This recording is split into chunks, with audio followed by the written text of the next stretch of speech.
이제 요한계시록 2장을 살펴보겠습니다. 2장과 3장은 소아시아 7개에 보내는 편지의 내용입니다. 계시록 2장, 3장을 해석할 때 주의사항이 있는데요. 첫 번째는 누구에게 주신 말씀인가? 그 대상이 세 가지로 크게 나뉘는데 그 각 교회의 목회자 개인에게 주신 말씀이 있고 교회 성도들에게 주신 말씀이 있고 이제 그 말씀들을 바탕으로 오늘 우리에게 주시는 말씀이 있어요. 그게 이제 대표적으로 이기는 그에게는 귀 있는 자는 성령이 교회들에게 하신 말씀을 들을지어다. 이 표현이 우리 교회 전체 성도에게 하시는 말씀입니다. 자, 기독교의 역사를 갖다가 이 7교회, 소아시아 7교회 보낸 편지를 가지고 시대로 구별하는 그런 해석도 있더라고요. 근데 그거는 잘못된 겁니다. 예를 들어서 첫 번째 교회인 에베소는 사도 시대, 속이라는 말은 있다, 따르다 이런 뜻이거든요. 그러니까 사도들, 12사도들에게 배운 사람들이 속사도예요. 그리고 그들에게 배운 사람들이 교부고 또 교부들에게 배운 사람을 속교부라고 부르는데 이렇게 사도들에 의해서 가르침을 받은 어떻게 보면 이제 조금 더 확장돼가는 그런 과정이죠. 그 다음에 나오는 서머나교회를 로마 박해 시대다. 10대 박해라고 있는데 그때 이제 아주 많은 그리스도인들이 핍박을 받거든요. 그래서 서머나교회 거기도 이제 막 핍박받는 내용 나오니까 로마 박해 시대다. 버가모 교회는 로마가 313년에 이제 그리스도교를 기독교를 공인한 그 이후로 이제 국교화되면서 점점 어떻게 보면 이제 교회가 좀 든든하고 평안한 가운데 있게 되죠. 그리고는 이제 두아디라 교회를 교황권이 강조되고 이제 교황에게 권력이 집중되는 시대다. 그다음에 사대교회는 이제 중세 암흑 시대다. 여기 지금 파란색으로 두 교회를 해놨거든요. 사대교회와 마지막 라오디게아 교회. 두 교회는 특징이 칭찬이 없어요. 대부분 다 칭찬, 책망, 권면으로 이루어지는데 이 사대교회와 라오디게아에는 칭찬거리가 없어요. 그래서 중세 암흑시대 오늘날 하나님을 믿는다고 하는 교회는 많아졌지만 온통 불법과 잘못된 신앙의 모습으로 나아가는 현대다. 그리고 빌라델비아는 또 좋은 교회거든요. 서문화교회하고 빌라델비아 교회가 빨간색으로 되어 있죠.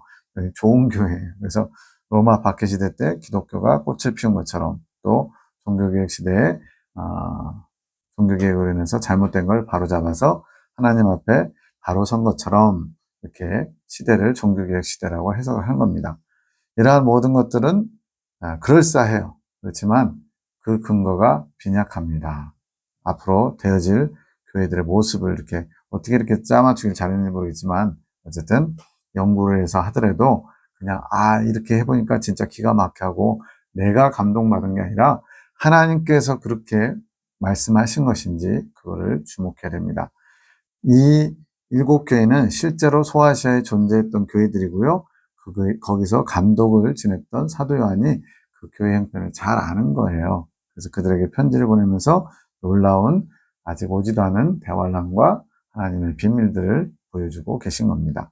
자, 편지의 구성을 보면 첫 번째로는 예수님의 각각의 모습이 나옵니다. 아까 1장에서 예수님의 모습을 12절에서 20절까지 보여줬잖아요. 그거를 그 교회 형편에 맞게끔 잘게 나눠서 예수님이 이런 모습으로 나타나는데 그 교회의 형편에 아주 잘 맞는 모습이에요. 예수님의 모습을 보여주고 목회자를 칭찬하고 근데 또 책망도 하시고 그리고 이렇게 했으면 좋겠다라고 권면도 하시고 이런 구조로 이루어졌습니다. 그런데 이 서문화 교회와 빌라델비아 빨간색으로 칠해진 저 교회들은 칭찬만 있고 책망이 없어요. 그러니까 대단한 거죠. 또 사대교회와 라우디게아 교회는 칭찬이 없고 책망만 있어요. 완전히 극과 극입니다. 칭찬만 있는 교회, 책망만 있는 교회. 그리고 나머지 세 교회는 칭찬과 책망이 같이 있는 교회예요. 이런 구조로 이루어져 있습니다. 마지막은 이기는 자에게 주시는 복. 이거는 오늘 우리에게 권면하시는 거예요. 교회 시대에 살아가는 우리에게 너희들 모두가 다 내가 원하는 이긴 자가 되길 바란다. 축복한다. 이런 겁니다. 자, 먼저 1절부터 7절까지는 에베소 교회에 보내는 편지입니다. 에베소, 아까 지도로 잠깐 보여드렸죠. 에베소는 항구 도시이기도 해요. 그래서 소아시아 지역의 중심 도시면서 아시아에서 가장 큰 항구, 얼마나 많이 무역이 활발하고 발달했겠어요. 돈이 많다는 얘기도 되겠죠. 바울이 세 번째 전도행 때 세웠습니다. 그래서 에베소에서 3년간 눈물로 목회를 하였다. 이런 말씀을 하죠. 그리고 디모데가 첫 번째 감독으로 심호하게 됩니다. 1절 에베소 교회 사자에게 편지하기를 오른손에 7뼈를 붙잡고 7 금쪽대 사이에 다니시는 이가 가라사대. 아까 1장에서 이미 말씀 나왔었어요. 오른손에 7뼈를 쥐고 7 금쪽대 사이를 다니는 분은 교회를 전부 다 감찰하신다는 얘기죠. 그렇게 교회를 치리하시고 감찰하시는 예수님께서 이제 하실 말씀이 있대요. 2절 내가 내 행위와 수고와 내 인내를 알고 또 악한 자들을 용납지 아니한 것과 자칭 사도라 하되 아닌 자들을 시험하여 그 거짓된 것을 내가 드러낸 것과. 지금 2절은 다 칭찬, 3절도 칭찬. 2절과 3절은 칭찬으로 이루어져 있어요. 너의 행위를 안다. 수고를 안다. 너의 인내를 안다. 악한 자들 용납지 않은 걸 안다. 거짓된 것을 내가 드러낸 것도 안다. 내 이름을 위해서 견디고 게으르지 아니한 것을 안다. 굉장히 훌륭한 목회자입니다. 이 정도면 뭐 진짜 사람들에게 칭송받을 만한 정말로 많은 일들을 했고 또 하나님 앞에도 칭찬거리가 많은 거 봤을 때 이 정도면 아주 훌륭한 목회자예요. 그런데 여기서 끝인 게 아니라 4절 그러나 너를 책망할 것이 있다. 너의 처음 사랑을 버렸다. 지금 에베소 목회자가 정말 주님께 칭찬 많이 받았거든요. 그런데 지금 현재 너의 모습은 처음 사랑이 없는 상태라는 거예요. 이건 아주 충격적입니다. 지금도 이분은 계속 하고 있는 거예요. 처음엔 너 그랬는데 왜 지금은 이 모양이니? 라고 주님이 얘기하신 게 아니고 처음 모양은, 즉 형태는, 외형은 계속 유지되고 있는 겁니다.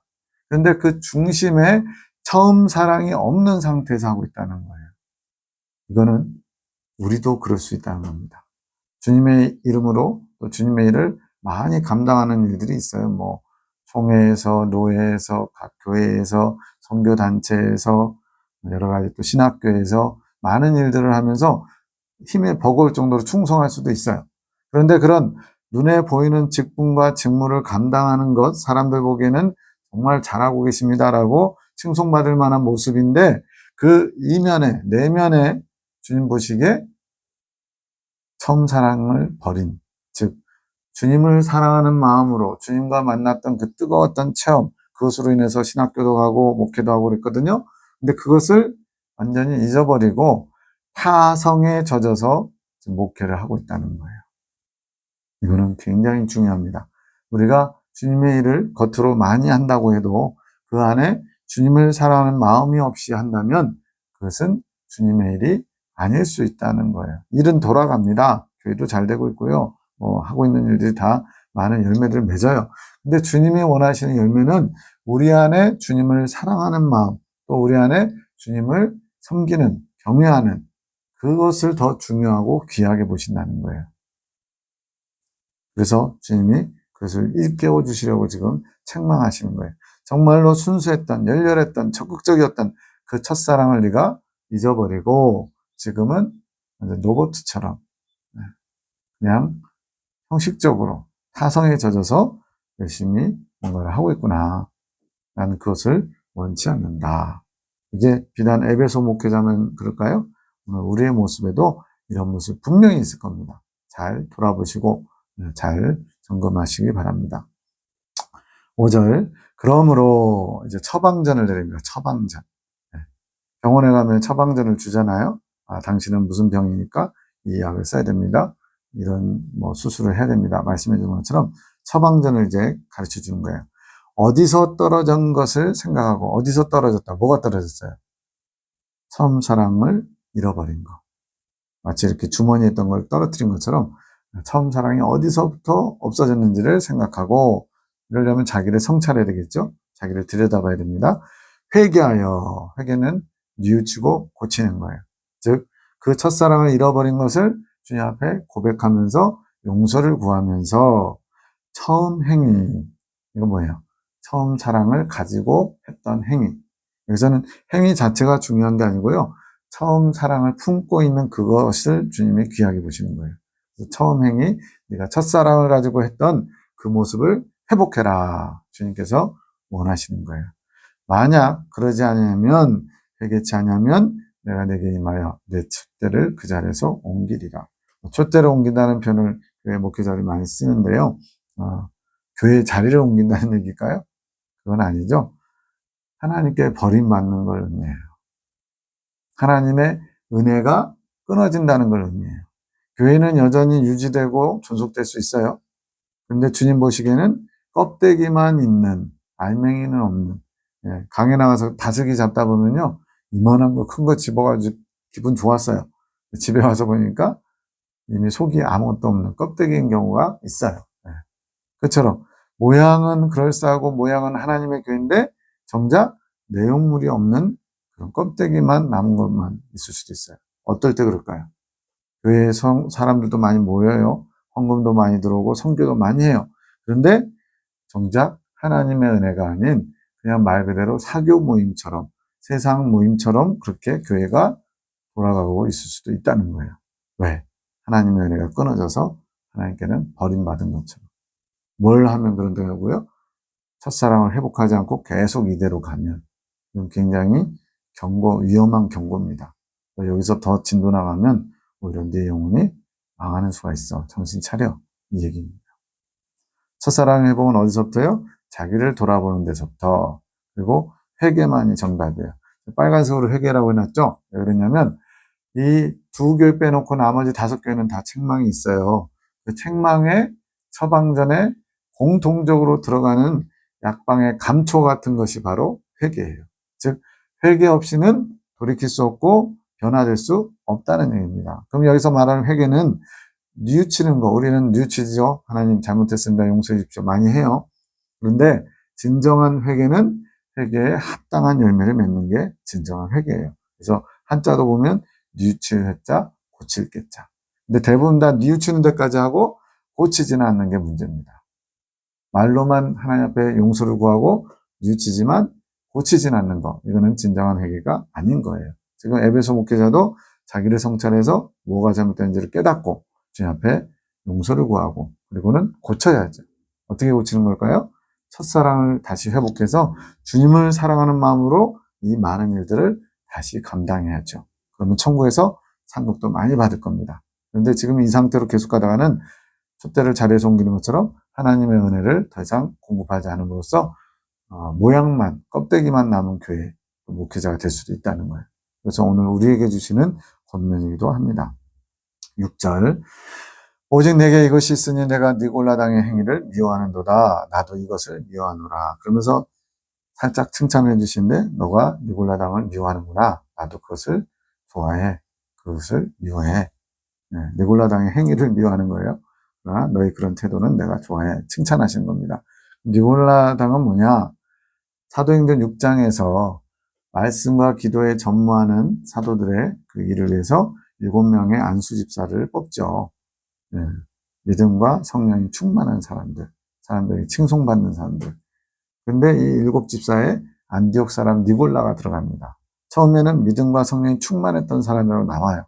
근데 갑자기 뜬금없이 계시록 AD 90년 넘어서 기록된 여기는 니골라당이라고 나오는 겁니다. 그 얘기는 뭐예요? 초대교회 때 세워진 그 교회에서 처음에는 믿음과 성령이 충만해서 하나님의 일꾼으로 쓰임받던 니골라가 변질됐다는 얘기예요.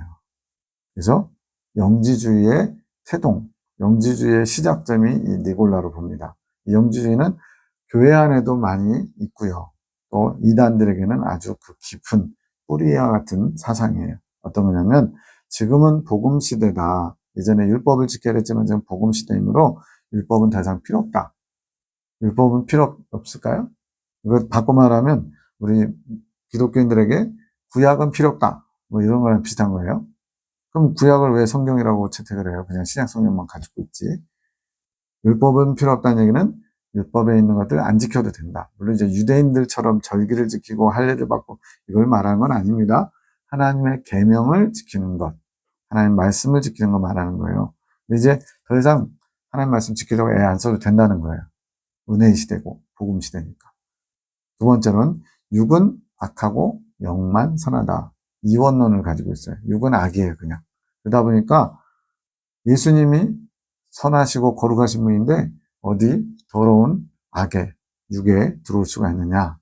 그렇게 얘기가 되죠. 그러다 보니까 가연설을 주장하는 겁니다. 가연설이란 나타날 현자, 거짓 가짜, 즉 나타난 것이 거짓된 것, 즉 예수님은 그냥 영으로 오셨는데 사람들 보기에 육체를 가지고 온 것처럼 모든 걸 다 하신 거예요. 우리는 이걸 한 단어로 표현합니다. 한 글자로. 쇼. 예수님 쇼 하신 거예요? 네. 근데 이 부분이 왜 절대적으로 문제가 되냐면 이단을 판가름하는 가장 중요한 두 가지를 꼽으라면 예수님과 관련된 건데 첫 번째는 동정녀 마리아에게서 탄생하셔야 돼요. 성령으로 잉태되셔야 돼요. 왜냐하면 동정녀가 아닌 요셉과 마리아의 육체적인 관계로 탄생하게 되면 아담의 피를 이어받게 되고요. 그것은 곧 죄의 유전, 원죄를 가지고 태어납니다. 그러면 구약의 레위기 16장에 대속제일의 제사가 예수님의 십자가 죽으심과 부활을 의미하는데 죄를 가진 인간으로 태어나게 되면 속죄 제물의 자격인 흠도 점도 없는 제물이어야 되는데 흠은 나중에 생기는 거죠. 그는 자범죄를 말하고 점은 원죄를 말합니다. 즉 원죄도 자범죄도 없는 죄가 없는 순결한 존재만이 제물이 될 수가 있어요. 근데 예수님이 아담의 피를 이어받아서 원죄를 갖고 태어나게 되면 어떻게 돼요? 속죄 제물의 자격이 안 되는 겁니다. 그래서 동정녀 마리아에게서 성령으로 잉태하셔야 된다. 이것이 빠지면 안 돼요. 이것을 부정하면 속죄 제물이 될 수 없고 그 얘기는 예수님의 속죄 은총, 즉 십자가의 죽으심이 우리에게 아무런 의미가 없는 거예요. 속죄 제사가 안 되니까. 두 번째는 예수님이 육체로 오심을 부인하는 자마다 이단이라고 요한일서에서 사도 요한이 얘기하죠. 왜 그러냐면 육체로 오셔야만 피를 흘릴 수 있기 때문에. 영체가 피를 흘릴 수는 없잖아요. 그래서 육체로 오셔서 피를 흘린다. 피 흘림이 없이는 사함이 없다. 죄의 값은 사망이다. 즉 피를 흘린다는 것은 그냥 이렇게 손가락에 상처난 피가 아니라 목숨을 잃는 걸 얘기하는 거예요. 그래서 피를 흘리기 위해서는 반드시 육체가 있어야 됩니다. 그래서 육체로 오심을 부인한다는 얘기는 피 흘릴 수 없는 존재고 피를 흘리지 못하면 사하심이 없는 거예요. 즉 하나님의 제사가 온전히 이루어질 수 없는 겁니다. 그래서 가장 중요한 이단의 분별의 특징이 뭐냐? 동정녀 마리아에게서 성령으로 잉태됐다. 이걸 부인하면 안 되고요. 두 번째는 육체로 오심을 부인하는 것. 지금 이 영지주의가 육은 악하기 때문에 예수님은 영으로 오셨다. 사람들에게 다만 마치 환상처럼 실제 육을 갖고 있는 것처럼 보여준 거다. 가연서를 주장합니다. 이거는 하나님의 속죄 방법을 부정하는 것과 같습니다. 피 흘림이 없이는 사함이 없어요. 그렇기 때문에 반드시 예수님은 육체를 가지고 오셔야 돼요. 그래서 인성과 신성을 동시에 가지신 분, 아주 특이한 거죠. 이것을 우리가 부인하면 안 됩니다. 그리고 성도는 하나님의 은혜로 구원받는 거니까 어떤 죄를 지어도 괜찮아. 은혜로, 오직 은혜로, 오직 믿음으로, 오직 복음으로. 뭐 좋은 의미예요. 그런데 은혜로 구원받으니까 죄를 지어도 하나님이 그냥 죄로 여기지 않아. 이렇게 얘기한다는 거예요. 이게 뭐냐면 구원파와 같아요. 구원파는 예수님 믿고 출애굽, 즉 예수님 믿고 출발하는 그때를 정확하게 알면 바로 구원받은 거예요. 그러면 그 다음부터는 죄가 다 사해졌기 때문에 죄를 지어도 죄로 여기지 말라는 겁니다. 주님이 너 죄 없다고 했는데 왜 내 스스로 죄에 얽매여 있어? 그 율법주의야. 율법을 지켜야 의로워진다고 하는 잘못된 신앙관이야. 그러면서 오히려 정죄해요. 너는 아직 구원받지 못한 거야. 지금 하나님 은혜로 구원받아서 어떤 죄를 지어도 더 이상 너를 죄인으로 여기지 않고 의인으로 보시니까 회개하지 마. 이런 것과 똑같은 거예요. 그러면 구원파는 왜 구원 못 받느냐? 그대 교리가 잘못된 것도 문제지만 구원 받았으면 죄를 더 이상 죄로 여기지 않고 회개하면 안 되는 거예요. 왜? 의인이 됐는데 회개한다는 건 아직 죄가 해결되지 않았다는 뜻이잖아요. 그래서 회개를 못하게 합니다. 회개한다고 그러면 아직 구원받지 못한 거라는 거예요. 그래서 구원파에서는 내가 구원받았으니까 더 이상 죄가 없어. 회개하지 않으니까 죄가 어떻게 돼요? 그대로 있는 거예요. 죄인은 천국에 들어갈 수가 없습니다. 그래서 구원파는 이단인 거예요. 구원받을 수가 없는 겁니다. 왜? 죄를 회개하지 않고 그대로 갖고 있으니까 죄인인 상태로 천국에 들어갈 길이 없는 거죠. 영지주의는 이 정도로 하겠습니다. 어쨌든 니골라가 처음에 신실한 하나님의 종으로 성령과 믿음이 충만한 사람이었는데 변질돼가지고는 오히려 이단의 어떤 뭐라고 해야 되나 대종사 같은 시작점 같은 그런 안타까운 사람이 되고 말았습니다. 당연히 가룟 유다처럼 지옥에 가겠죠. 이러한 영지주의가 지금 이 에베소 교회 안에도 들어왔던 거예요. 그를 지금 목회자가 배척하고 물리쳤다는 얘기입니다. 7절 귀 있는 자는 성령이 교회들에게 하신 말씀을 들을지어다. 이기는 그에게는 내가 하나님의 낙원에 있는 생명나무의 과실을 주어 먹게 하리라. 자, 이 표현 귀 있는 자는 성령이 교회들에게 하신 말씀을 들을지어다. 이기는 자는 이기는 그에게는 이 표현이 7번 다 나와요. 그만큼 중요하기 때문에 한 번 얘기하고 그냥 계속 연결하면 되는데 강조하는 겁니다. 귀가 있어야 되는데 무슨 귀요? 영적인 것을 들을 수 있는 영적인 귀가. 오늘날 교회 다닌다고 다 귀가 뚫려 있는 게 아닙니다. 들을 수 있는 사람만 들을 수 있다는 거예요. 교회들은 오늘 우리죠. 우리에게 주시는 말씀이라는 거예요. 뭐예요? 이기는 자가 되라는 겁니다. 그에게는 하나님 낙원에 있는 생명나무의 과실을 주워 먹게 한다.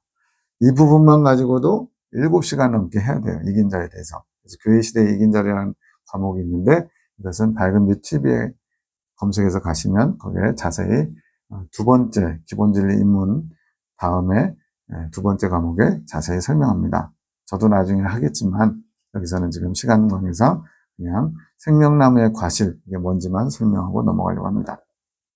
오늘 우리 모두에게 이기는 자가 되라는 거예요. 하나님이 원하시는 분량이 있다는 겁니다. 그래서 뭐와 싸워서 이겨야 되느냐? 마귀와 싸워야 된다. 예수님께서 저와 싸워 이기셨다. 계시록 12장 11절에 나오고요. 세상에 있는 것들을 사랑치 말라. 그러면서 세상을 내가 이겼노라. 예수님이 그 요한일서에서 말씀하고요. 또 거칠고 사나운 환경과 싸워 이겨야 된다. 로마서 8장에 보면 누가 우리를 그리스도의 사랑에서 끊으려고 환난이나 적시나 기근이나 위험이나 칼이라 하면서 종이토록 죽임을 당하고 어쩌고 막 나와요. 그러면서 우리를 사랑하시는 이로 말미암아 우리가 넉넉히 이기느니라. 다 지금 이겼다는 표현이에요. 근데 크게는 세 종류. 영적인 배후의 세력, 마귀를 이겨야 되고요. 우리를 하나님으로부터 멀어지게 만드는 세상의 유혹과 싸워 이겨야 되고요. 그리고 이제 힘들게, 어렵게, 고난과 역경 속에 우리를 넘어뜨리는 거칠고 사나운 환경과 싸워 이겨야 된다는 거예요. 이런 세 대상을 한 번만 싸워서 이겨서 끝나는 게 아니고 계속 지속적으로 싸우다가 어느 단계에 이르면, 어느 수준에 이르면 하나님이 됐다. 너는 충분히 이겼구나라고 교회 시대에 이긴 자라고 인정을 해주시는 때가 있다는 거예요. 그에게는 뭘 주신다고요? 생명나무의 과실. 그러니까 예수님의 생명을 뜻하거든요. 생명나무는 예수 그리스도. 생명과는 예수님의 생명인데 생명을 출애굽하자마자 즉 예수님 믿자마자 예수님의 생명과를 취하는 게 아니라 이기는 자에게 주신대요. 이긴 자에게. 어느 경지에 도달해야만 진정한 생명과를 먹을 수 있다는 겁니다. 그러면 천국 가는 백성들은 다 생명과 먹는 거 아닌가? 맞아요. 천국 가는 사람 다 먹는데 이 땅에 사는 동안에 이 경지, 이긴 자의 경지에 들어가는 분들이 있고요. 그렇지 않은 분들은 처음 익은 열매가 아닌 나중에 익은 열매, 두 번째, 세 번째 익은 열매로 들어가게 된다는 거예요. 이것은 앞에 서론에서 좀 자세히 다뤘으니까 입문 기초를 다시 한번 보시면 좋겠습니다. 그래서 처음 익은 열매들은 교회 시대 동안에 이 땅에 살고 있는 동안에 예수님의 생명을 얻은 자들, 특별한 어떤 하나님의 입맞은 종들로서 예수님의 생명을 이 땅에서 취한 자들이고요. 그 외의 분들은 이 땅에 사는 동안이 아니라 대환란 들어가서나 또는 영계의 심판대가 있는 영역에 가서 나머지 연단의 분량을 다 채워야 이 생명과를 먹을 수 있다는 거예요. 이거는 어떤 갑자기 깨달아서 나오는 것이 아니고 오랫동안 검증된 것입니다. 잘 모르신 분들은 밝은빛 TV에 들어가셔서 교회 시대 이긴 자들 연구를 한번 다시 보시고요.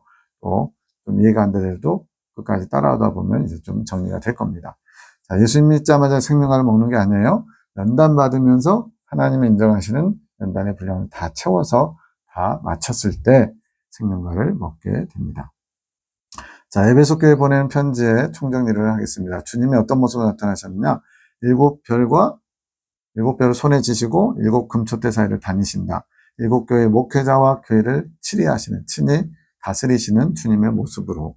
칭찬은 내 수고와 인내를 하고 악한 자를 용납지 않은 것과 거짓된 사도를 드러내는 것과 참고 견디고 게으르지 않은 것. 굉장히 칭찬이 많아요. 다른 교회에 비해서. 그런데 처음 사랑을 잃어버리고 타성에 젖어서 하고 있다는 거예요. 그것을 돌이키라는 겁니다. 첫사랑을 회복하라. 오늘 우리에게도 잃어버린 첫사랑을 회복하라는 겁니다. 얼마나 많은 일, 사람들이 인정해주는 교회에서 인정받는 일꾼이냐가 중요한 게 아니에요. 주님을 사랑하는 마음으로 지금 하고 있는지를 점검해야 됩니다. 그리고 회개치 않으면 내 촛대를 옮긴다. 더 이상 은혜를 내려주시지 않는다. 이게 계속되면 어떻게 되겠어요? 버림받는 겁니다. 지옥 갈 수도 있어요. 우리는 한 번 구원받으면 끝이 아니라 두렵고 떨림으로 구원을 이루어야 돼요. 손줄로 생각하는 자는 넘어질까 조심해야 됩니다. 그러면서 마지막에 이긴 자에게 주시는 약속은 하나님 나라에 있는 생명과, 즉 예수님의 생명을 얻게 해주신다. 이것은 우리에게 주신 약속의 말씀. 너도 제발 이긴 자가 되거라. 이긴 자가 되는 과정은 따로 다뤄야 됩니다. 자, 서문화교회 두 번째 교회 보내는 편지 8절에서 11절까지 있는데요. 아까 두 개의 교회가 책망이 없다 그랬어요. 칭찬만 했다고. 바로 이 서문화교회와 빌라델비아 목회자는 책망이 없어요. 칭찬만 줬어요. 아주 훌륭한 목회자입니다. 에베소에서 이제 북쪽으로 올라가는데 30만 명 정도의 항구 도시, 대체적으로 항구 도시가 다 잘 삽니다. 그런데 황제 숭배, 로마 황제 치하에 있었거든요. 로마 황제가 자신을 신의 아들이다 이렇게 하면서 황제 숭배하는 일이 많았어요. 그러다 보니까 부딪히겠죠. 기독교인들은 우리는 하나님만 섬깁니다. 무슨 소리야? 로마 황제가 신이야. 그걸 섬겨야지. 그래서 심지어는 폴리캅이라고 하는 유명한 순교자들 여기서 나오게 됩니다. 황제의 친구이기도 했다는 거예요. 근데 황제의 어떤 회유를 받아들이지 않고 예수님이 나를 한 번도 부인한 적이 없는데 내가 어떻게 주님을 부인합니까? 하면서 화형당해서 죽으신 분이 폴리캅이에요. 8절 서문화교회 사자에게 편지하기를 처음이요 나중이요 죽었다가 살아나시니 앞서서 1장에서 예수님의 모습이 알파와 오메가이시면서 죽었다가 부활하신 예수님의 모습이었죠. 왜 죽었다 살아난 이렇게 냈냐? 바로 이곳에 순교자들이 나타나고 많은 핍박이 있었기 때문에 여러분들을 핍박하는 죽음의 위협을 두려워하지 마십시오. 여러분도 예수님처럼 다시 살아나는 부활의 신앙을 가지십시오. 그러면 다 이겨낼 수 있습니다. 이렇게 말씀하고 계신 거예요. 부활에 대한 소망과 용기와 위로를 주시기 위해서 예수의 모습을 여기다가 투영한 겁니다. 그러니까 각 교회마다 조건에 따라 필요한 것을, 그러니까 에베소 목회자는 그렇게 많은 일들을 하고 있었는데 어느덧 자기가 주인 행세를 하고 있지 않았을까 싶어요. 그래서 예수님이 내가 7교회와 7 목회자들을 치리하는 내가 주인이다. 이거를 그렇게 보여주신 것 같아요. 9절 내가 내 환난과 궁핍을 아노니 실상은 내가 부유한 자니라. 자칭 유대인이라 하는 자들의 회방도 아노니 실상은 유대인이 아니요 사단의 회라. 지금 서문학교회는 넉넉한 교회, 풍족한 교회, 큰 교회가 아니라 환난과 궁핍이 있대요. 이거는 외적인 모습이죠. 재정적으로나 어떤 여러 가지 환경이 어렵다는 거예요.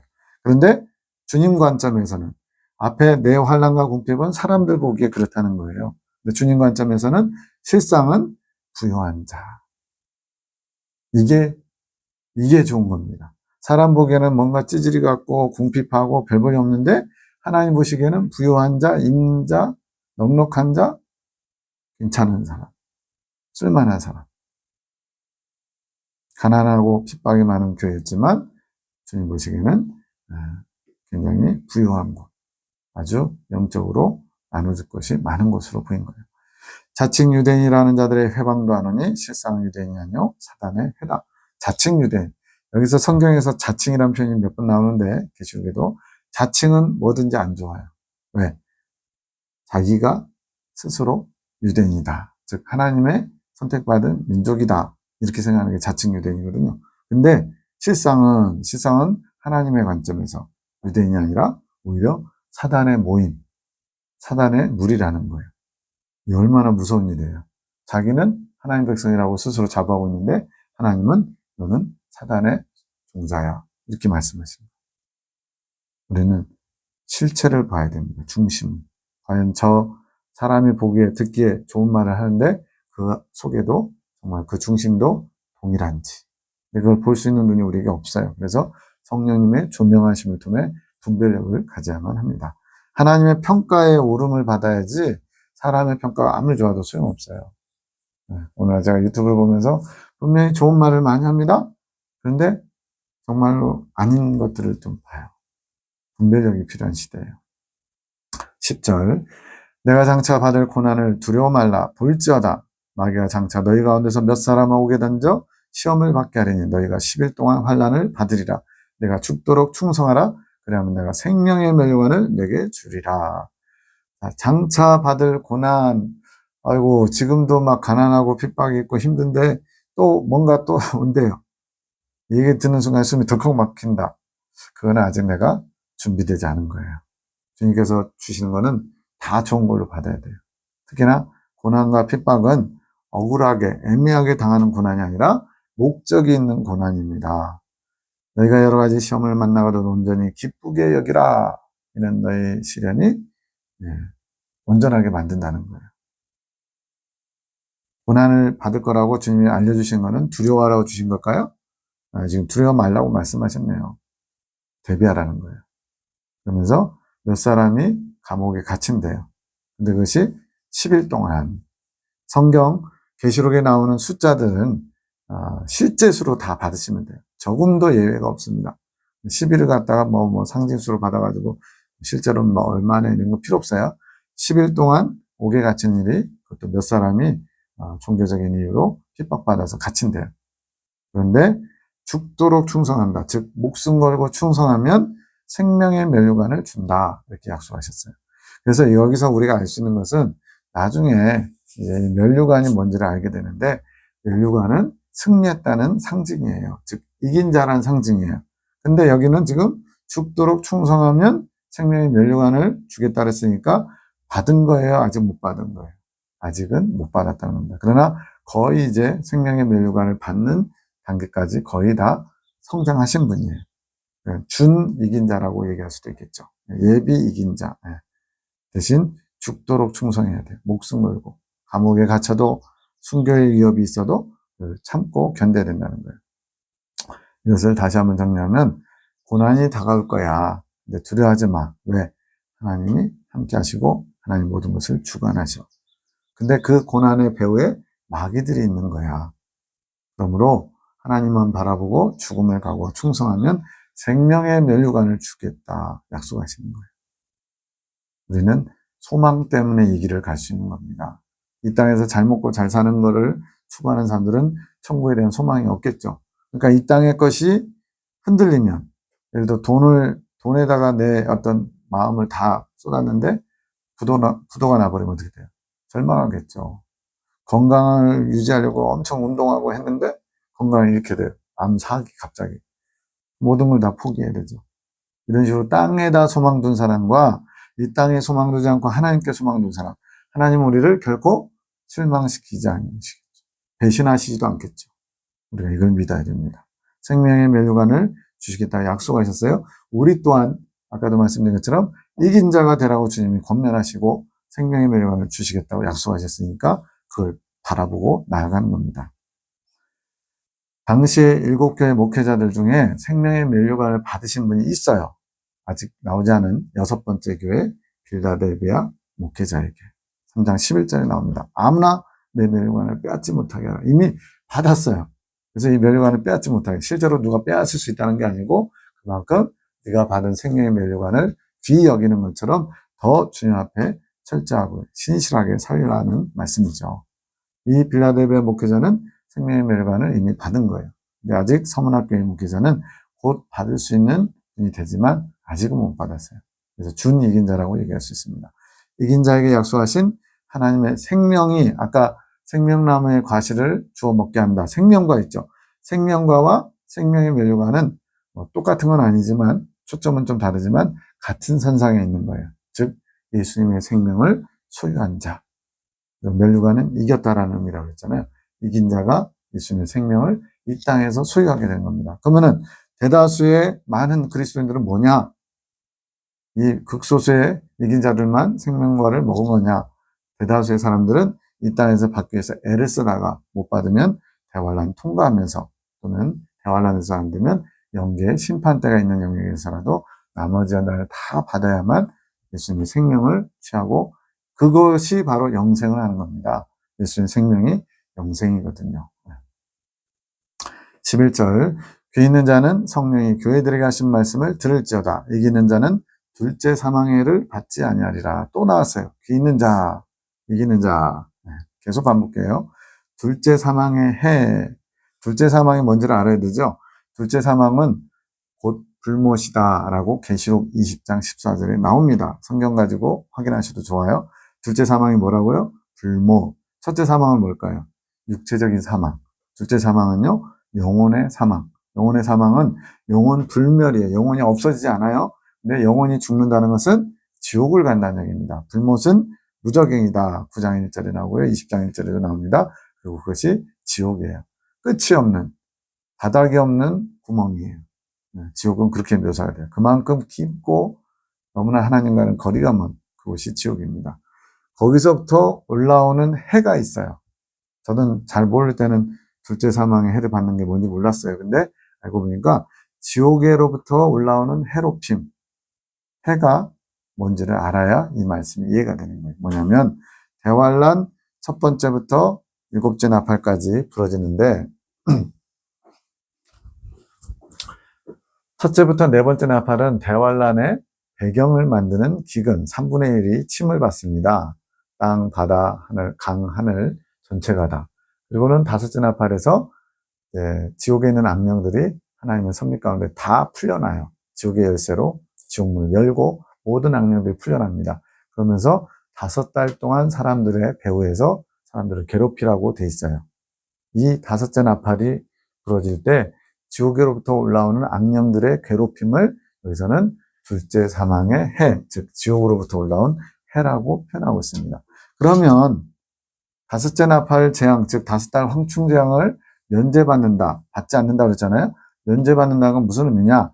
그때 쏙 건너뛴다는 얘기가 아니라 바로 대환란 자체가 면제된다는, 대환란은 이렇게 돼 있다면 그 중에 한 부분인 지옥에서부터 올라오는 악령들을 다섯째 나팔의 재앙을 면해 주신다, 이렇게 표현한 겁니다. 그래서 이 의미는 대환란을 면제받는 성도다 이 얘기예요. 그러니까 교회 시대 이긴 자는 대환란을 면제받는 성도다라는 결론에 도달하게 됩니다. 그 내용 비슷한 게 또 어디 있냐면요, 7장에 보면 바람을 불지 못하게 하는 것은요, 입맞지 아니한 자들만 해하라, 이런 표현이 또 9장에 나와요.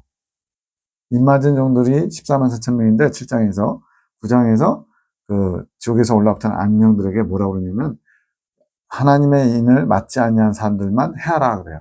그러면은 그 자리에 하나님의 입맞은 사람도 있고 입맞지 아니한 사람들도 있는데 입맞지 아니한 사람들만 골라서 괴롭히라는 얘기처럼 얼핏 들리잖아요.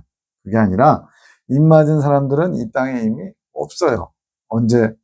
대환란 직전에 예수님이 신부 데리러 오실 때 신부로서 휴거돼 가지고요, 어린 양이 시온산에 섰고 그와 함께 14만 4천이 서 있는 모습이 계시록 14장에 나오거든요. 14만 4천 명이 이미 영계의 수도인 시온산에 올라가서 예수님과 함께 있고요.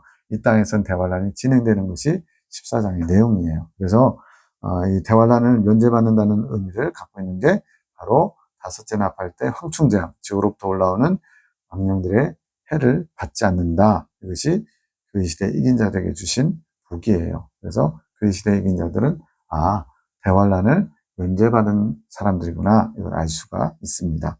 이것 또한 교회 시대 이긴 자들 연구에서 자세히 다룹니다. 자, 서문학교에 보낸 편지를 총정리하면 주님의 모습이 처음과 나중이요 부활하신 분. 그래서 부활의 소망을 서문학교에 핍박받는 교회, 순교자가 나오는 교회에 소망을 주신 거예요. 칭찬, 환난과 궁핍을 안다. 세상 사람 관점에서는 참으로 어렵고 힘들고 부족하고 연약한 모습이지만 실상은 부유한 자. 누구의 관점이에요? 하나님의 관점으로는 부유한 자라는 거예요. 저와 여러분도 사람들 보기에는 누추하고 별 볼일 없고 말 그대로 인여인간 같고 있으면 좋고 없어도 그만인 그런 사람처럼 보이지만 하나님이 너는 내 사랑하는 아들이다, 딸이다. 내가 너를 심히 사랑한다. 그거면 족하지 않겠어요? 근데 우리는 자꾸만 하나님의 사랑이 아닌 사람들의 사랑을 원하고 또 이 땅에서 사람들에게 칭찬받기 원하니까 자꾸 어려움을 더 겪는 거예요. 격려하십니다. 앞으로 몇 사람이 옥에 갇히는 열흘 동안 그 고난을 받게 되는데 두려워하지 마. 내가 이 모든 것을 다 주관하고 있어. 처음과 나중이라는 표현이 주관을 의미하거든요. 죽도록 충성하면 생명의 매료관을 주리라. 네가 지금까지 잘해왔는데 조금만 더 견디고 조금만 더 여기 나와. 그러면 생명의 매료관을 줄 거야. 그러면서 이기는 자에게는 둘째 사망의 해를 받지 않게 해주신다. 이것은 대환란을 면제해준다. 누가요?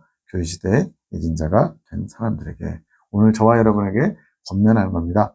대환란을 들어가지 않으려면 대환란 전에 하나님 원하시는 연단의 분량을 다 맞춰서 이긴 자가 되면 대환란을 면제받을 거야. 이것은 우리에게 소망입니다. 왜? 아직 대환란이 오지 않았고 주님은 누구에게나 이긴 자가 되기를 우리에게 촉구하시는 거거든요. 내가 안 가는 거지. 주님은 너는 이긴 자 아니야. 너 이긴 자로 할게. 주님이 골라놓으신 게 아니라 우리가 천국은 침노에 들어가는 거예요. 그래서 아직 대환란이 오지 않았기 때문에 남은 기간 몇 년 안 남은 것 같긴 한데 열심히 주님의 기준에 부합한 그 시대의 이긴 자가 되기 위해서 달려가셔야만 합니다. 이제 세 번째 버가모 교회 편지 12절부터 19절 내용입니다. 서문화 북방 에게에서 25마일 떨어진 곳에 위치했습니다. 그래서 위로 올라가는 거예요.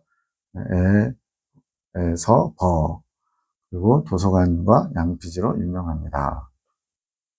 12절 버가모 교회 사자에게 편지하기를 좌우에 날성검을 가진 이가 가라사대 말씀의 검 입에서 나오는 말씀의 검이 있는 모습으로 1장에서 묘사를 했죠. 이것은 뭐냐면 이단 분별 하나님의 어떤 양의 탈을 쓴 일이 이거를 분별하도록 하시는 예수님의 그런 뜻이 담겨 있는 거예요. 마귀의 세력인 니골라당 교훈과 같은 이단 사상으로 믿음을 흐리게 하고 있는 상황에서 정확히 분별할 수 있도록 말성검을 가진 모습으로 나타난 겁니다. 말씀으로 분별하라는 거예요. 13절 내가 어디 사는 것을 내가 아노니 거기는 사단의 위가 있는 데라. 내가 내 이름을 굳게 잡아 내 충성된 증인 안디바가 너희 가운데 곧 사단에 거하는 곳에서 죽임을 당할 때에도 나를 믿는 믿음을 저버리지 아니하였도다. 아까 서문학교에도 폴리캅이라는 유명한 그 순교자가 나온다고 그랬잖아요. 155년에 이 버가모 교회는 이미 순교자가 나왔나 봐요. 안디바, 충성된 증인, 길이길이 역사에 남을 순교자, 사단에 거하는 곳에서 죽임을 당했다. 그런 말 그대로 교회에서 누가 끌려가서 죽였어요. 교회적으로 때요. 크게 요동할 수 있죠. 두려워할 수 있죠. 나도 저렇게 되나? 콜로세움에서 로마 시대 때 박해당할 때 믿는 사람들 막 가족들, 애들까지 임산부까지 다 집어넣고 사자밥이 되게 하고 그걸 막 즐기고 환호하고 말 그대로 미친 거죠. 악령들이 그렇게 하는 거죠. 그거를 직접 봤어요. 막 진짜 말 그대로 뜯어먹히고 막 부러지고 처참하게 피 흘리고 소리도 지를 수 있겠죠. 아무래도 너무나 고통스럽고 무서우니까. 그런 걸 보고 나서 과연 평안할 수 있을까? 우리의 인간적으로는 도저히 안 되겠죠. 근데 주님이 강력하게 또 그에 합당한 은혜를 주셔서 그것을 뛰어넘을 수 있도록 감당할 수 있도록 하실 것 같아요.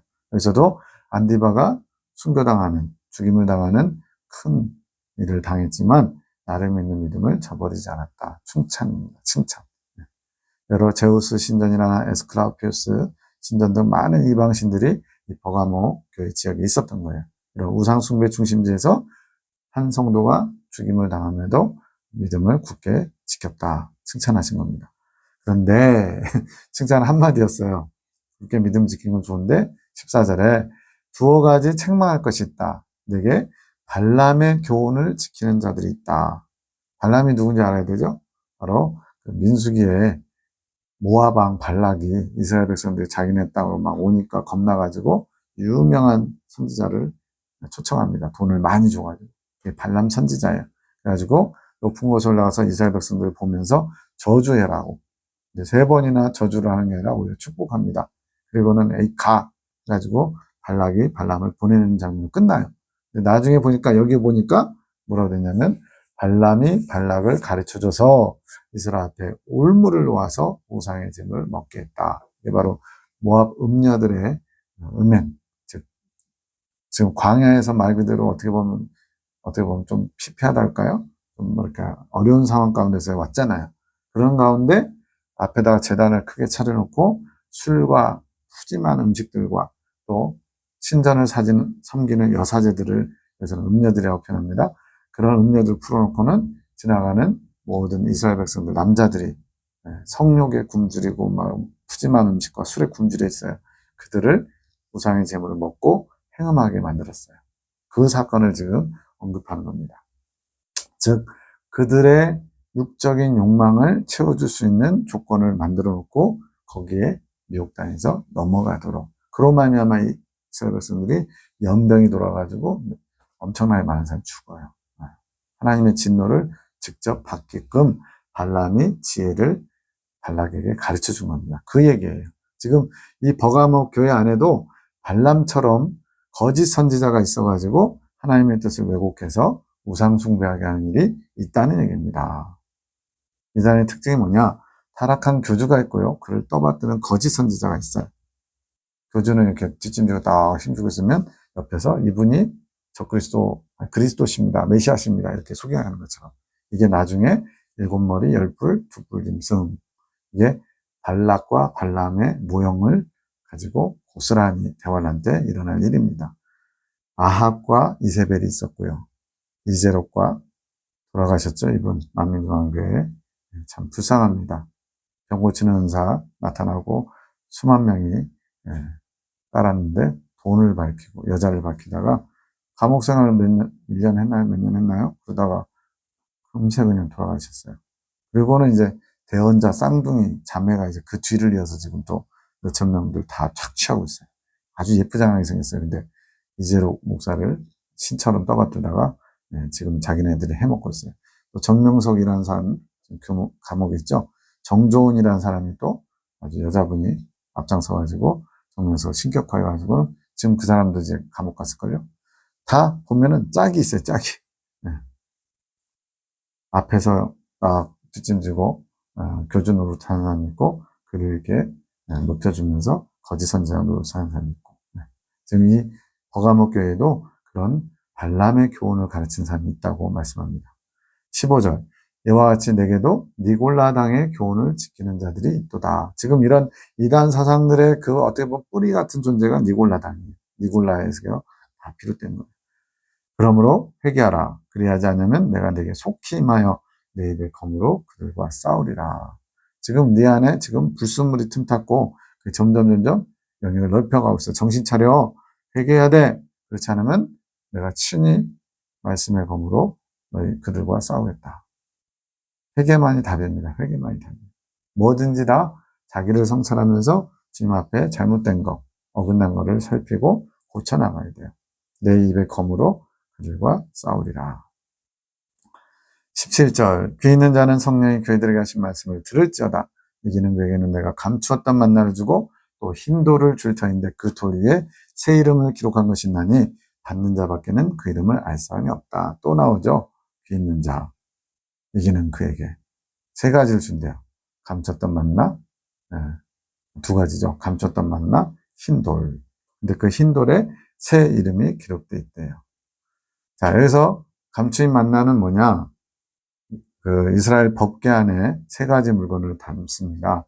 십계명 돌판과 떡이 든 도랑아리와 그다음에 아론의 쌍난지팡이. 그 중에 이 만나를 감추인 만나라고 합니다. 하나님 보좌를 상징하는 뚜껑이 보좌인데 바로 그 하나님 보좌 안에 감춰진 만나. 여기서 만나는 생명의 떡이죠. 예수 그리스도의 생명을 표현하는 또 다른 방식이에요. 우리의 양식이 되는 하나님의 생명. 우리 영은 예수님의 생명을 취해야 영혼이 살거든요. 그래서 이런 하나님의 생명이 네 가지로 표현되나요? 만나로 표현되고, 앞서 에베소 교회 생명과로 표현되고요. 여기 또 흰돌로 표현되고요. 또 나중에 새벽별로 표현되고, 이 네 가지가 12가지 이긴 자들에게 주신 복에서 예수님의 생명을 표현하는 초점이 다른 거예요. 그래서는 생명의 양식이신 만나, 예수님의 생명을 이렇게 표현합니다. 이분들이 이긴 자들 안에 들어가서 생명의 합의를 이룬다는 거예요. 내 영과 예수님의 생명이 하나 되는 거. 이거는 놀라운 신비입니다. 창조주와 피조물이 하나 되는 거예요. 저는 진짜 이 세상에 일어나는 그 어떤 일보다도 놀랍고 신비한 일이에요. 생명의 합의를 이루는 거예요. 흰돌도 예수님의 생명인데, 흰색은 예수님의 순결하심, 죄 없으심, 깨끗하심. 돌은 뭐예요? 반석. 네. 예수님이 반석이 되시잖아요. 의로운 생명, 그것을 상징합니다. 천국에서 영원히 부르게 될 새 이름이 기록된 생명, 흰돌을 받는다. 새 이름은 뭐라고 했어요? 천국은 다 새 겁니다. 새 하늘, 새 땅, 새로운 피조물, 또 새 노래로 부르고요. 새 이름을 가지게 돼요. 이 새 이름을 들으면 그 사람이 이 땅에서 어떻게 살았는지를 알 수 있다는 거예요. 이긴 자에게는 새 이름을 주신답니다. 그래서 대표적인 게 아브라함, 열국의 아브라함이 모든 믿는 사람들의 조상이구나, 이걸 알 수 있고요. 네. 그런 식으로 새 이름 속에 그분이 이 땅에서 사는 동안에 어떻게 살았는지를 알 수가 있는 거예요. 예수님의 새 이름 뭐죠? 어린 양, 속죄주 되시구나, 이걸 알 수가 있습니다. 버가목에 보낸 편지 총정리하면 주님이 좌우의 날성검, 왜 이 표현이 나왔다고요? 바로 이단 사상, 니골라당을 따르고 발람의 교훈을 지키는 자들을 말씀의 검으로 치리하시려고, 또 분별하게 하시려고 나타나셨어요. 칭찬은 순교당하는 그런 환란 속에서도 믿음을 저버리지 않은 거, 믿음을 지킨 거를 칭찬하시고, 그런데 네 안에 니골라당의 교훈을 지키는 자, 발람의 교훈을 따르는 자도 있다. 그들을 돌이키게 해라. 아니면 쫓아내라. 회개해라. 본면은 회개해라. 그래야만 내가 이 교회가 나의 교회가 될 수 있다는 겁니다. 그러면서 감춰진 만나와 새 이름이 기록된 흰돌을 주시겠다 약속합니다. 이 약속은 오늘 우리에게도 주신 말씀이에요. 하나님의 생명이 만나와 하나님의 생명을 의미하는 의로운 흰돌을 우리도 받기를 소망해라. 하나님의 생명을 소유하기를 열심을 내라는 겁니다. 마지막 2장의 마지막 교회입니다. 두아디라 교회 18절부터 29절까지 버가마와 사대, 즉 이렇게 에서버투 사빌라 이렇게 내려오는데 그 사이에 있어요. 무역의 중심지. 어쨌든 무역이 상업이 번성하면 돈이 많죠. 돈이 많으면 타락하게 돼 있어요. 희한해요. 기독교는 피를 먹고 자란다는 격언이 있는 것처럼 핍박이 있을 때는 오히려 기독교가 꽃을 피우고요. 돈이 많고 사회적으로 안정이 되면 오히려 타락해요. 여기는 두아디라 출신의 자주장사 루디아, 사도행전에서 바울과 만나가지고 빌립보 교회를 마게도냐, 자기 집을 내줘가지고요. 거기에 빌립보 교회가 세워집니다. 그 유명한 루디아가 여기 출신이에요. 아폴로 신을 숭배하고요. 여사제들이 음탕한 짓을 하면서 교회에 큰 문제. 그러니까 이방신을 섬기는 것에는 여사제들이 있어요. 그들이 이제 제사를 돕기도 하지만 몸을 이렇게 내주는 거예요. 그래가지고는 오는 사람들, 신자들을 성광례를 통해서 쾌락을 주는 거예요. 그게 신의 뜻인 것처럼. 아주 웃기죠. 18절. 두아디라 교회 사자에게 편지하기를 그 눈이 불꽃 같고 그 발이 빛난 주석 같은 하나님의 아들이 가라사대. 예수님의 모습 또 나왔어요. 불꽃같이 감찰하신 눈. 또 발은 빛난 주석처럼 연단 받으신 발. 온 만물의 심령 깊은 곳까지 감찰하시는 예수님. 또 죄인들을 위해서 고난을 시련을 당하신 예수님. 19절. 내가 내 사업과 사랑과 믿음과 섬김과 인내를 아느니 내 나중에가 천국보다 많도다. 이분도 에베소 교회 목회자 못지않아요. 사업도, 사랑도, 믿음도, 섬김도, 인내도 한 단어로 다 표현했지만 이분도 많은 일을 업적을 남긴 거예요. 그리고 심지어는 지금이 처음보다 더 많아지고 더 풍성해졌다는 거예요. 그러니까 이분은 더 좋아진 거예요. 에베소 목회자도 괜찮은 분인데 이분은 더 괜찮은 것 같아요. 처음보다 오히려 이분이 나아요. 에베소 목회자는 처음 사랑을 잃어버렸죠. 이분은 오히려 지금이 처음보다 더 나아요. 갈수록 더 열심히 내고 있는 거예요. 훌륭합니다. 그런데 또 책망거리가 있어요. 되게 책망할 게 있는데 자칭 선지자, 자칭 들어가면 무조건 안 좋은 거라고 생각하시면 거의 맞아요. 왜? 하나님이 아니라 자기 스스로 그렇게 여긴다는 겁니다. 선지자라 하는, 이건 뭐예요? 거짓 선지자라는 얘기입니다. 거짓 선지자 이세벨을 용납한다. 그가 내 종들을 가르쳐 행음하게 하고 우상의 제물을 먹게 한다. 이세벨은 누구예요? 바로 아합 왕의 부인이었던 아주 도로와 시돈의 그 공주였던 사람이 이쪽으로 시집 와가지고는 바알과 아세라 선지자를 잔뜩 끌고 왔어요. 그래가지고 엘리야가 850대 1로 막 갈멜산에서 붙잖아요. 바로 그 시대의 왕비입니다. 이 사람이 온 이스라엘을 우상숭배로 타락시킨 장본인이 아주 지옥도 깊은 지옥 갈 것 같아요. 이것처럼 부격자 같아요. 이 이세벨은 실제로 여자였을 수 있고 남자일 수도 있는데 여자라고 표현하니까 아마 여자분인 것 같은데 이분을 용납했어요. 즉 내버려 뒀어요. 그랬더니 종들을 행음하게 하고 우상의 죄를 먹게 한다. 실제로 막 뭐 육체적 관계를 맺고 막 우상의 죄를 먹었다기보다는 하나님의 뜻과는 상관없이 하나님을 대신하는 뭔가 다른 것들, 그런 것들을 교회 안에 퍼뜨리고 있다는 겁니다. 근데 알고는 있었는데 그냥 용납했다, 내버려 두고 있는 거예요. 하나님과 멀어지게 하는 거를. 그게 발람 선지자가 발람을 가르쳐서 행음하게 한 거랑 똑같은 거죠. 지금 발람 선지자도 그렇고 이세벨도 그렇고 다 거짓 선지자들을 가리키는 표현입니다. 21절. 또 내가 그에게 회개할 기회를 주었을 때 그 음행을 회개하고자 아니하는도다. 그에게 이세벨 포함하여 이세벨과 행음하고 있는 자들, 즉 영적으로 타락한 자들 회개할 기회를 줬대요. 근데도 회개하지 않는데요. 하나님이 기회를 주실 때, 즉 어떤 사건이 터져가지고 부끄러움이 드러나거나 실체를 발견하는 것은 은혜입니다.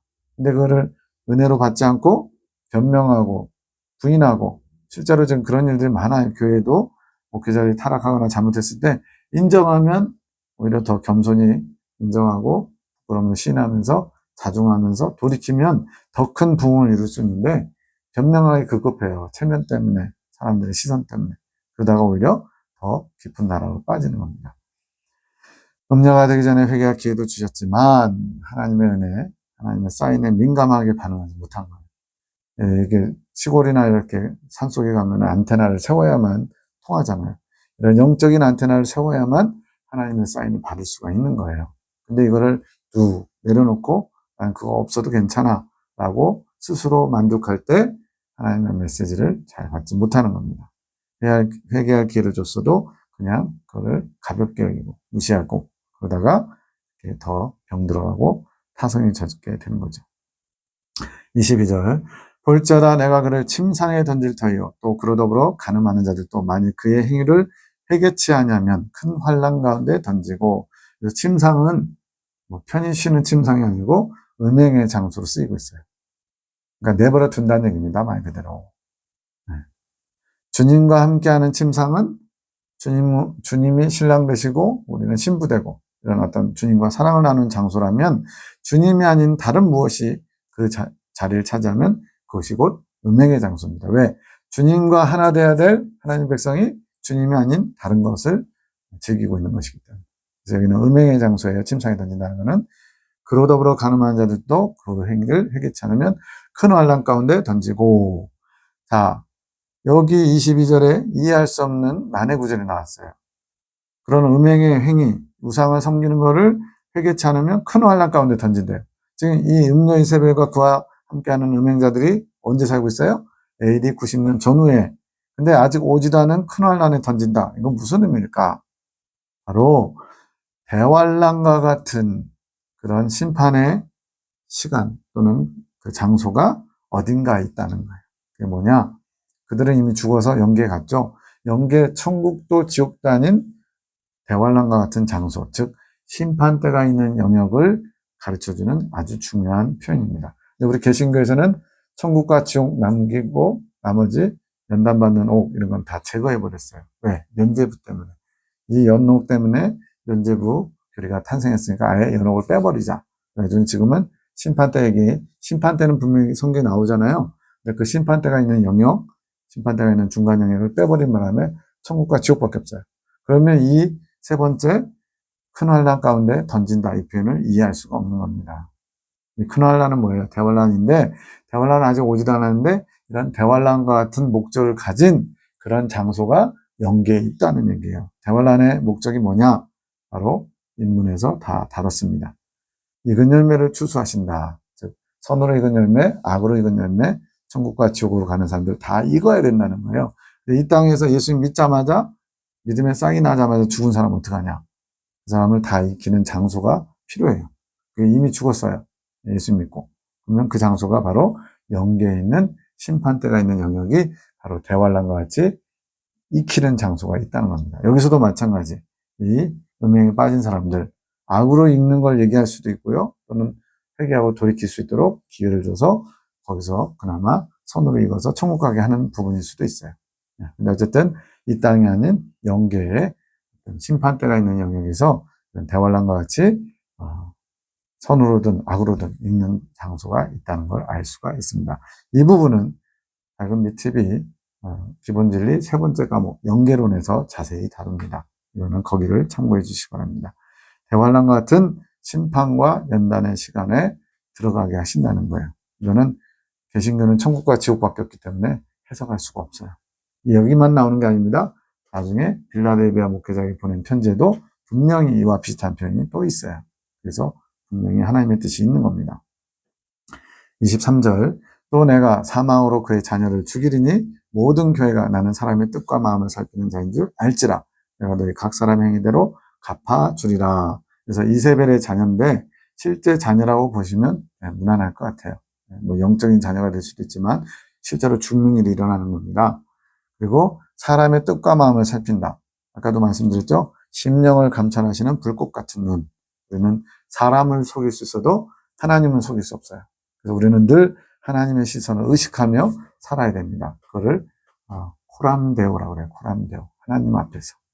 다윗이 칭찬받았던 여호와 보시기에 정직히 행하였다는 것은 거짓말을 안 했다는 의미가 아니에요. 항상 하나님의 시선 아래 있었다는 얘기예요. 한 번 놓쳤죠. 바세바의 일. 그때는 시선을 가렸는데 그 외에는 여호와 보시기에 일평생 정직히 행하였다. 이렇게 말씀합니다. 그러면서 각 사람의 행위대로 갚아준다. 이거는 지금 천국 가는 거, 지옥 가는 거 이런 어떤 판결의 의미가 아니라 믿는 사람, 천국 갈 사람도 악을 행했어요. 그럼 그거에 대해서 철저하게 회개해서 용서받지 않으면 심판대가 있는 영역에서 그에 합당한 행위대로 심판을 받게 된다는 얘기입니다. 바꿔 말하면 하나님이 원하시는 천국 들어갈 익은 열매가 되지 못하면 나머지 익은 열매가 되는 연단의 과정이 영계에도 있다는 의미이기도 합니다. 공의의 심판대로 하실 거예요. 주님은 우리에게 경건의 능력을 갖추시기 원합니다. 경건의 능력은 내 안에 계신 성령님께서 우리를 강력하게 이끌어 가실 때 나타나게 됩니다. 24절 두아디라에 남아있어 이 교훈을 받지 않냐고 소위 사단의 깊은 것을 알지 못하는 너희에게 말하노니 다른 짐으로 너희에게 지을 것이 없노라. 지금 주님이 이렇게 애타게 또 간절하게 바른 길을 제시해 주는데 이 사단의 깊은 것, 즉 아까 음녀 이세벨이라든가 음행하는 자 안에 사단이 들어가서 그렇게 잘못된 길로 이끌고 있는데 이런 깊은 것을 속내를 모르는 너희들, 말 그대로 신앙의 어떤 연조가 얕거나 눈에 보이는 현상만 가지고 얘기하는 거예요. 그래서 모르는 너희에게 내가 다른 짐을 야 그거는 일단 빼자. 빼고 그냥 내가 얘기하는 거 요것만 잘 지켜. 이런 식으로 얘기하는 거예요. 즉 어린아이 신앙들이 많다는 겁니다. 이세벨의 교훈을 따르는 자들이 거짓 선지자들 악령이 내주합일된 것을 알지 못하는 거예요. 실제로 이 거짓 선지자, 가라지, 교주들, 정명석, 이재록, 또 이런 사람들, 박태선, 문선명, 이만희 이런 사람들은요, 본인이 진짜로 처음에는 메시아인 줄로 착각하는 거예요. 왜? 그 안에 어떤 영이 들어와가지고 내가 메시아라고, 이제 네가 마지막 때 재림 메시아라고 속살거리는 겁니다. 그것을 진짜로 믿는 거예요. 그러다가 나중에 이제 자기 정체의 마귀가 드러나는데 그 전까지 진짜로 자기가 메시아인 줄 아는 거예요. 그러니까 감히 메시아한테 덤벼? 감히 메시아인 나를 부정해? 이러면서 자기의 어떤 권세를 행하려고 하죠. 이런 깊은 악령이 내주합일돼서 그런 일이 있는 것을 알지 못하는 영적인 어린아이들이기 때문에 그래서 그런 깊은 것을 얘기하지 않고 그냥 내가 너희에게 요구하는 것만 잘 지켜라. 영적으로 높은 차원을 기대하지 않는 거예요. 그만큼 신앙 수준이 낮은 겁니다. 25절 다만 너희에게 있는 것을 내가 올 때까지 굳게 잡아라. 19절에서 목회자가 많은 일을 했어요. 사업, 사랑, 믿음, 성립, 인내 그런 것들을 잃어버리지 않도록 잘 유지하면서 다만 거짓 선지자들을 잘 경계하면서 더 이상 파고들지 못하도록 교회가 타락하지 않도록 지켜라. 할 수만 있다면 더 높은 천국을 향해 나가야 됩니다. 우리는 만족하면 안 돼요. 스스로가 제한을 걸어요. 이 정도면 됐지. 교회에서 내가 이 정도 봉사했으면 됐지. 내가 지난 몇십 년 동안 교회를 위해서 이만큼 재물로, 몸으로, 시간으로 때웠으면 됐지. 아닙니다. 천국은 침노하는 자일 것. 계속 사모하면서 영적인 열심과 욕심을 내서 달려가야 돼요. 26절. 이기는 자와 끝까지 내 일을 지키는 그에게 또 나옵니다. 이기는 자. 왕국을 다스리는 권세. 그가 철장 권세를 가지고 다스려 질그릇 깨뜨리는 것 같이 하리라. 나도 내 아버지께 받은 게 그러하니라. 철장 권세를 예수님 가지셨는데 그와 함께 이긴 자들에게도 그 철장 권세를 주신다는 거예요. 이게 언제 나타나냐? 인문에서 자세히 다뤘어요. 뭐냐? 19장에서 예수님이 백마를 타시고 심판주로 오시는데 그를 따르는 백마 군대가 바로 대환란 직전에 휴거 대신 어린 양의 신부들이고 바로 이 교회 시대 이긴 자들. 그들이 예수님과 함께 철장으로 불신자들과 악을 행하는 죄악 세상을 심판하러 내려옵니다. 천황왕국 시대의 분봉왕이기 때문에 만국을 다스리는 권세, 만국이 네 군데 나온다고 인문에서 얘기했어요. 교회 시대의 만국, 천하만국의 복음이 전파되리라. 두 번째는 적그리스도의 만국, 모든 만국이 미혹당해요. 적그리스도에게, 가짜에게 속아 넘어갑니다. 세 번째 만국이 천년왕국 시대의 만국.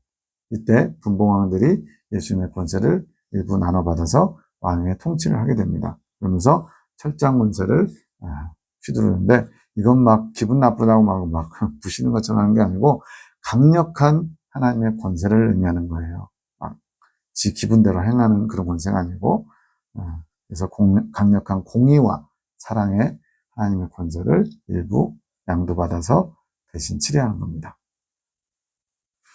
28절 내가 또 그에게 새벽별을 주리라. 만국을 다스린 권세와 새벽별을 주는 게 지금 이 버가목교에 주신 복이에요. 이 새벽별은 네 가지 예수님의 생명을 이 교회시대 인자에게 주시는데 만나, 생명과 흰돌, 마지막으로 새벽별.